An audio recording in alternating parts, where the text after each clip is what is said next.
brought you by Silver Pumps and Motors. Top quality और consistent performance के लिए सिर्फ सिल्वर पंप्स नाम याद रखना. Kazipet railway coach factory Warangal జిల్లా ప్రజల చిరకాల వాంఛ అని ఆ కోరికని ప్రధాని నరేంద్ర మోదీ నెరవేర్చారని రైల్వే శాఖ మంత్రి అశ్విని వైష్ణవ్ అన్నారు.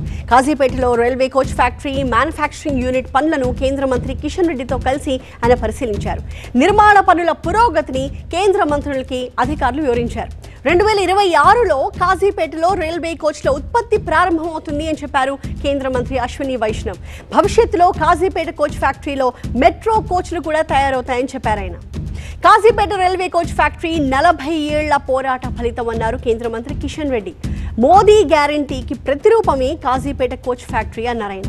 రాష్ట్రంలో 40 రైల్వే స్టేషన్లను ఆధునికీకరిస్తున్నామని ఆయన చెప్పారు. కాజీపేట కోచ్ ఫ్యాక్టరీతో 3000 మందికి నేరుగా ఉపాధి కలుగుతుంది అని చెప్పారు కిషన్ రెడ్డి.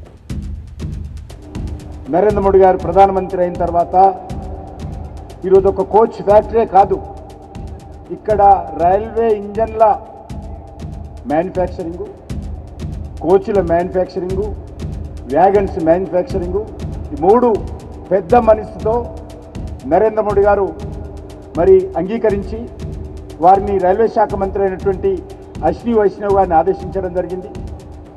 ఈరోజు మనకందరికీ తెలుసు, ప్రధానమంత్రి గారు స్వయంగా ఇక్కడికి వచ్చి ఇక్కడనే దీనికి భూమి పూజ చేసిన విషయం వరంగల్ గడ్డలో ఓరగల్ నగరంలో మీకు అందరికీ తెలుసు.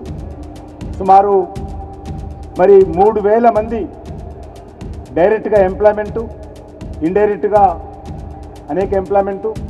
మంత్రి గారు అశ్విని వైష్ణవ్ గారి దృష్టిలో ఇంకా అనేక రకాలుగా దీన్ని మరింత అభివృద్ధి చేయాలనేటువంటి ఆలోచన వారు చేస్తూ ఉన్నారు. నరేంద్ర మోడీ గారు ఏదైనా గ్యారంటీ ఇస్తే ఆ గ్యారంటీని అమలు చేసేటువంటి గ్యారంటీకి ప్రతిరూపమే ఈరోజు నరేంద్ర మోడీ గారు.